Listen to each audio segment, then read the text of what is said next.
Hello dear students, I am Arvind Kumar, English lecturer, National College, Bhugaon.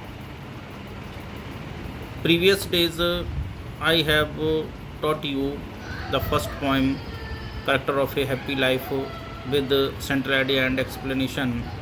Today I am going to teach you the second poem, The True Beauty.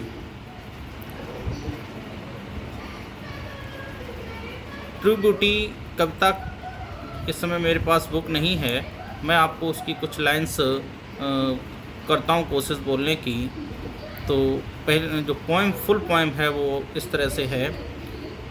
He that loves A rosy cheek or coral lips admire or star like eyes doth seek fuel to maintain his fires as old time makes these decay so his flames must waste away but a smooth and steadfast mind, gentle thought and calm desires, hearts with equal love combined, kindle never dying fires. Where these are not, I despise lovely cheeks, lips or eyes. This is the full poem, and now I describe its meaning. In first stanza, the poet has described about physical beauty, and second stanza the poet has described about spiritual beauty. He that loves A rosy cheek means वह व्यक्ति जो शारीरिक सुंदरता को प्यार करता है। रोजी cheek or coral lips, coral means होता है मूंगा, मूंगे जैसे ओंठों की जो प्रशंसा करता है। एडमायर मीन्स होता है प्रशंसा करना।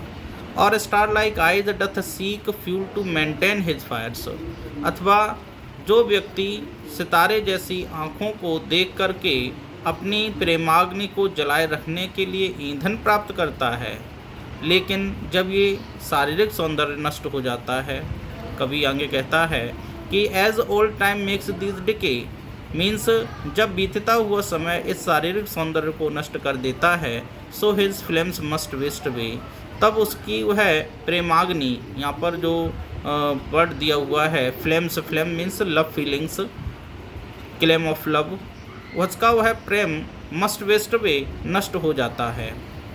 In the second stanza it is full of spiritual beauty but a smooth and stead fast mind, लेकिन जब किसी प्रेम करने वाले व्यक्तियों के बीच में smooth and stead fast mind, समान और दृढ़ मस्तिष्क होते हैं, सोच होती है, विचार होते हैं।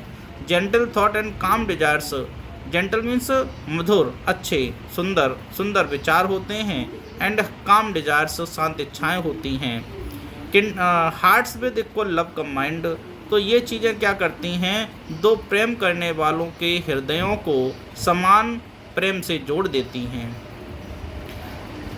नेक्स्ट लाइन इसमें है कि किंडल नेवर डाइंग फायर्स, जब ऐसी भावनाएं दोनों तरफ होती हैं तो क्या होता है, किंडल नेवर डाइंग फायर्स, कभी ना समाप्त होने वाली प्रेमाग्नि उत्पन्न होती है। डाइंग फायर्स मीन्स है प्रेमाग्नि, प्रेम, love feelings and love qualities.